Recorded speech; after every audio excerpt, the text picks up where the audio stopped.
सच्चिदानंद रूपाय विश्वोत्पत्त्यादि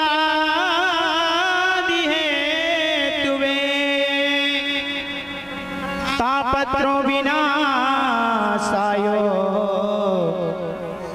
श्री कृष्णाय वयं नमः। सच्चिदानंद रूपाय विश्वोत्पत्त्यादि हेतुवे तापत्रो विनाशाय श्री कृष्णाय वयं नमः। ऐसे श्री कृष्ण के चरणों में मेरा कोटि कोटि प्रणाम है। श्री भगवान श्री रामचंद्र राघव जी के चरणों में भी कोटि कोटि प्रणाम है। सच्चिदानंद क्या है? हमारे कन्हैया है, हमारे राम है। हम और आप ये आनंद कैसे ले रहे हैं? भगवान की ही कृपा से।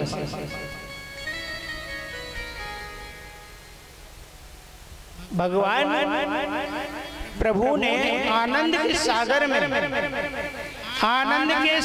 में एक सीख को डुबोया और उस सीख को एक बूंद को तीनों लोकों में छिड़क दिया। जब एक बूंद का हम और आप इतना आनंद ले रहे हैं, कहीं उस आनंद के सागर में डुबो देते तो कितना आनंद मिलता हमारा।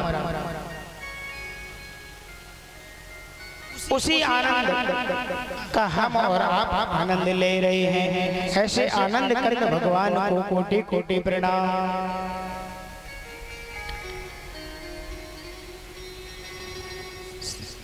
भगवान क्या है? भगवान अविनाशी है, सत्य चित्त। भगवान अविनाशी है। ऐसे अविनाशी भगवान को बारंबार मेरा प्रणाम। जैसे आप विचार करना, भगवान अपने आप में प्रकाशित भी है। प्रकाशम रूपम श्री हरिचरण।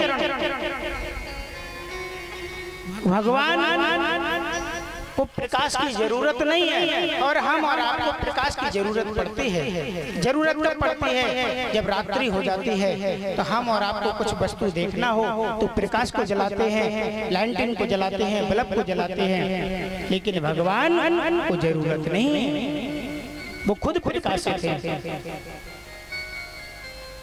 वो चित्त को चुराने वाले हैं। आप विचार करना, हम और आप 1-2 घंटे मिल जाते हैं तो कितना प्रेम हो जाता है। और हमारी कन्हैया तो चित्त को ही चुराते हैं। और चित्त कैसे चुराया जाता है? आप लोग जानते हैं कैसे चुराया जाता है? आप विचार करना, आप अपने नेत्रों से दूसरे व्यक्ति को देखेंगे गौर से तो चित्त को चुरा लेंगे उसका। भगवान यहाँ कन्हैया इशारा कर रहे हैं कि हम चित्त को भी चुराते हैं, हम प्रकाश भी करते हैं, हम अविनाशी भी हैं। जिसके हृदय में अभिमान आ जाता है उसका अभिमान दूर कर देते हैं। ऐसे भगवान को कोटि कोटि प्रणाम। हम और आपको आनंद कहीं नहीं मिल सकता है। आप सोचें कि पैसे से आनंद होता है, तो पैसे से आनंद कभी मनुष्य को नहीं मिलता है। हम सोचें कि अच्छा जल्लभ के गद्दे पर हम लेट जाएंगे तो हमको आनंद मिलेगा, हम एसी में बैठ जाएंगे तो हमको आनंद मिलेगा, हम कूलर में बैठ जाएंगे तो आनंद मिलेगा, हम अच्छा खाएंगे तो आनंद मिलेगा। आनंद नहीं है उसमें, वो जीवन की विटंबना और कराता है वो हमारी। आप विचार करना, ज्यादा सुख हो जाएगा और कहीं अपना फिर सुख छिन जाएगा तो अब हम और आपका जीना व्यर्थ है।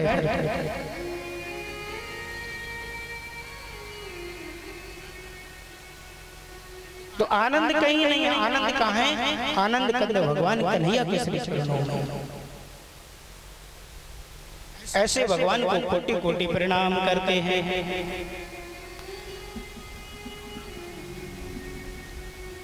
भगवान कहते हैं जो भी मेरे धाम में आता है मैं उसको अपने श्री चरणों में लगा लेता हूँ, उसको आनंद के मार्ग पर चलाता हूँ, सद्मार्ग पर चलाता हूँ। अब जिस किसी को भी सद्मार्ग पर चलना हो तो वो भगवान के धाम में आए।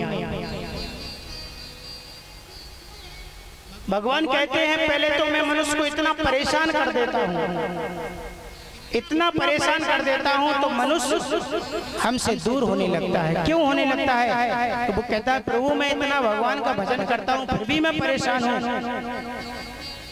आप विचार करना, सोने को कितना तपाया जाता है, सोने को और मिट्टी के घड़े को कितना ठोका जाता है और सोने को तपाया जाता है, और जब परिपक्व हो जाता है तब उसके गहने बनते हैं सोने के,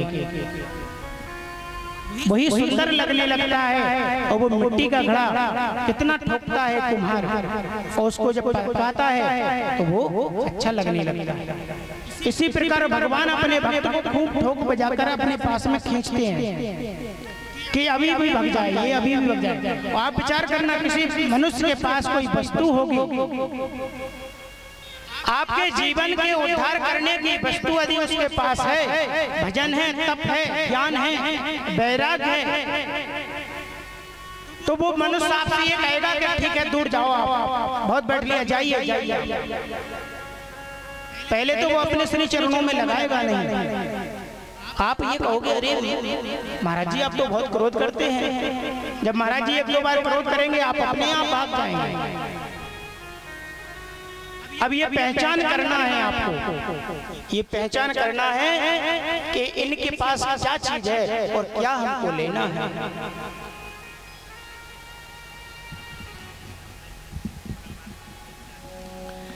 देह के भौतिक तापा, देह के भौतिक तापा, देह के भौतिक तापा, देह की भौतिक तापा, राम राज्य का हो नहीं व्यापार, राम राजी का हो नहीं व्यापार, राम राज्य का हो नहीं व्यापार। देह की भौतिक तापा, सबको दुख लगा है, राम राज्य का होने नहीं व्यापार। हर किसी को राम राज्य नहीं मिल सकता है, हर किसी को सुख प्राप्त नहीं हो सकता है। भगवान कन्हैया कहते हैं कि यदि सुख लेना है तो अपने हृदय से बुराई को निकाल दो। आप अपने हृदय से बुराई को निकाल दोगे और अपने हृदय में अच्छाई को रख लोगे तो हर जगह सुख मिलेगा, वरना आपके जीवन में दुख ही दुख मिलेगा। अब दुख प्रकट होता कैसे? दुख प्रकट हम और आप ही प्रकट कर लेते हैं उसको। आप देखना, विचार करना, कहीं किसी की एक दूसरे की जमीन लगी रहती है, बाजू में उसकी जमीन लगी रहती है, यदि कहीं एक दो गुण उसके काट लिए तो वही दुख का कारण बन गया। एक आध सेंटीमीटर जमीन उसकी बखर ली तो वो दुख का कारण बन जाएगा। हाँ, और कैसे ही तो झगड़ा हो जाता है, ना उसको तुम लेकर आए हो, ना वो लेकर आया है, और ना लेकर जाना। कोई तन दुखी, कोई मन दुखी, कोई धन में रहे उदास,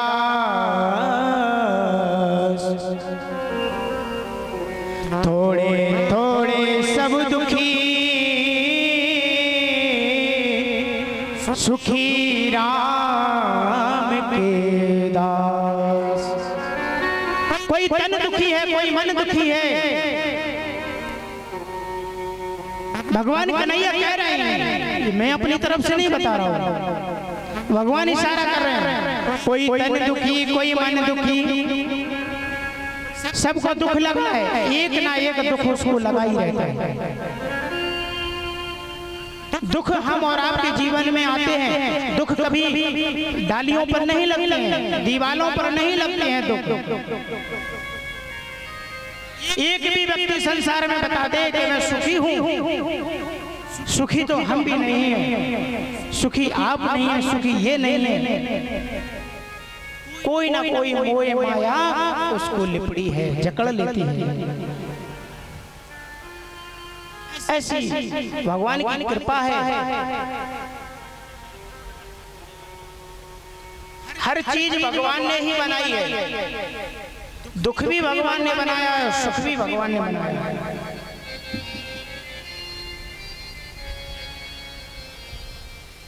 इन दुखों से कैसे जीतना चाहिए प्रभु? इन दुखों से सिर्फ एक ही चीज है, नाम संकीर्तन। भगवान का नाम ही हमको भव सागर से पार कर सकता है, अन्यथा हम और आपको भव सागर से पार करने वाला कोई है ही नहीं। और आप अपना दुख दूर करना चाहते हैं, ध्यान से सुनना इस बात को। माताएं, बहन, भाई, बन अपना दुख दूर करना चाहते हैं तो भगवान श्री कन्हैया के श्री चरणों में एक पत्र लिखकर रख दीजिए आप। इस बात की मैं गारंटी ले रहा हूं कि जो आप जीवन में दुख भोग रहे हैं उस दुख को लिखकर भगवान के श्री चरणों में रखें, लिखकर आपका दुख दूर हो जाएगा। मात्र 21 दिन में, वैसे तो हफ्ते ही में हो जाएगा, हमें पूर्ण विश्वास है। कुछ समय पहले हम हरियाणा कथा करने के लिए गए, एक माताजी आई और पास में रोने लगी। माताजी रोने लगी, महाराज जी मेरा पुत्र 7 दिन से आईसीयू में भर्ती है, डॉक्टर ने मना कर दिया। हमने कही हम कोई भगवान नहीं है, आप हमको दुख सुना रही हैं, हम कोई भगवान नहीं है, हम तो मूर्ख हैं, मूर्खों से मूर्ख हैं हम। यदि आप दुख सुना रही हो तो भगवान श्री चरणों को सुनाओ, श्री राधा रानी को सुनाओ, यही दुख दूर कर सकती हैं, इसके अलावा कोई दुख दूर कर ही नहीं सकता। हमने उनसे कहा आप पत्र लिखकर भगवान के चरणों में रख दीजिए माता जी। शाम के समय आई, पत्र को लिखकर रख दिया, पास में ही घर था उनका। पूरा 24 घंटे नहीं हुआ, उस बालक के मुख से आईसीयू में से निकलकर डॉक्टर लोगों ने कह दिया ये चमत्कार कैसे हुआ। तो हमको तो इस बात का प्रमाण दिया राधा रानी ने कि जो भी भक्त हो आप उसको बोल देना कि अपना दुख लिखकर और श्रीमद् भागवत के ऊपर रख दे, जीवन का दुख चला जाएगा। लड़के का विवाह नहीं हो रहा हो, भगवान के श्री चरणों में लिखकर रख दो, प्रभु मेरे लड़के का विवाह नहीं हो रहा है, मेरी बिटिया का विवाह नहीं हो रहा है, राधा रानी कृपा करेंगे। ऐसे श्री कन्हैया के चरणों में कोटि कोटि प्रणाम, श्री राधा रानी के चरणों में प्रणाम।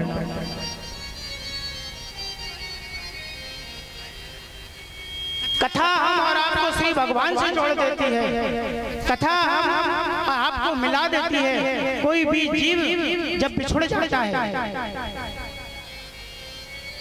जीव जब बिछुड़ जाता है तो भागवत कथा सुनने से वह मनुष्य मिल जाता है। हम और आपका कोई पूर्व जन्म में कोई बिछड़ गए होंगे, आज भगवान ने भागवत के माध्यम से हम और आपको मिला दिया। तो मैं भी बहुत धन्य हूँ कि आप लोगों के चरणों में बैठकर, श्री खाते बाबा महाराज के चरणों में बैठकर श्रीमद् भागवत कथा करने का सौभाग्य प्राप्त हुआ है। ये मेरा भी बड़ा सौभाग्य है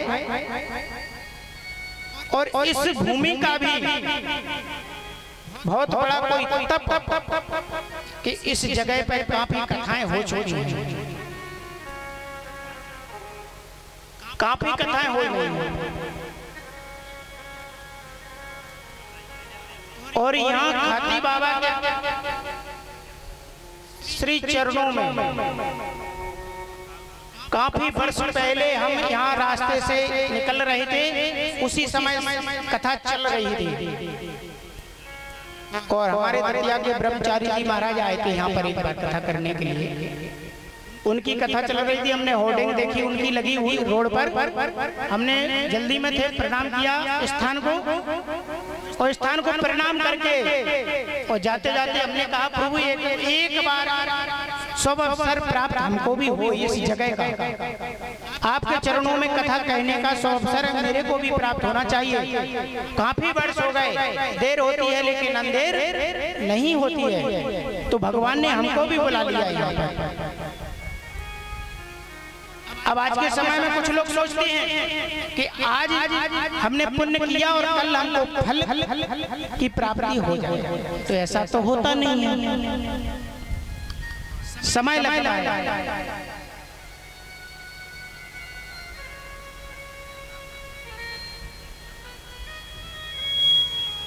जब समय आ जाता है तो भगवान खुद अपने आप बुला लेते हैं। इस कथा को 1 वर्ष पहले होना था, लेकिन 1 वर्ष पहले कुछ कारणवश नहीं हो पाई।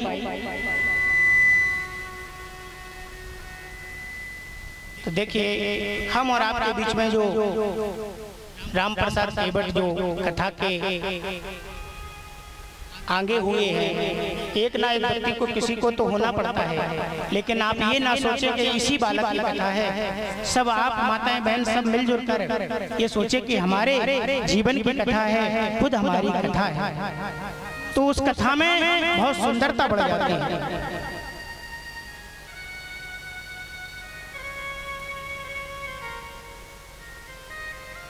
भगवान कन्हैया सबके ऊपर कृपा करेंगे, हमें ऐसा विश्वास है। बोलिए राधा रानी सरकार की जय हो, श्री हनुमान जी महाराज की जय हो। धन वृद्धा बल वृद्धा आयु वृद्धा स्तुते विचा। कोई धन में बड़ा होता है, कोई बल में बड़ा होता है। धन वृद्धा बल वृद्धा, कोई बल में बड़ा हो जाता है, कोई शरीर में बड़ा होता है। कोई व्यक्ति जिसके पास भूमि होती है, जमीन होती है, तो वो जमीन में बड़ा होता है, लेकिन बड़ा होना वो बात नहीं है। बड़ा होना और गरीब होना वो बात नहीं है, बड़ा उसका मन होना चाहिए। आप विचार करना, किसी के पास में अरबों खरबों पैसे रखे हैं भरे, लेकिन उसके पास मन नहीं है किसी को खिलाने का, खुद नहीं खा पाते हैं, ना किसी को खिलाते हैं। उसी धन को देखते देखते भगवान के धाम को चले जाते हैं। बोले वृंदावन बिहारी लाल की जय हो, श्री राधा रानी सरकार की जय हो। देखिए आज सब लोग ज्यादा थक गए हैं, हमें पता है, क्योंकि 1-2 कांटे तो हमारे पैरों में ही लग गए। 1-2 कांटे ऐसे चुभ रहे, जिल बहुत दर्द हो रहा और यहीं से यहीं लग गए। वो तो काली माता मैया के मंदिर में। वैसे तो हम घोड़े पर बैठकर आए हैं, आपसे कम थके होंगे, लेकिन आप लोग ज्यादा थक गए हैं, हमें पता है। और कल ठीक 2 बजे से कथा प्रारंभ होगी, तो आप सभी माताएं बहन भाई बहन हमारी जो आवाज सुन रहे हैं, ठीक आप लोग 1 बजे उपस्थित हो जाएंगे, तो हम 2 बजे कथा प्रारंभ कर देंगे।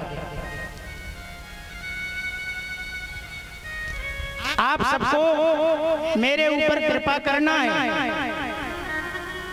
अधिक से अधिक संख्या में आना है। ठीक 2 बजे से हरि इच्छा तक कथा चलेगी। जैसा समय रहा ऐसी कथा चलती रहेगी, क्योंकि अब किसी को काम तो है नहीं, शादी विवाह है नहीं, है किसी के यहाँ शादी परिवार बार,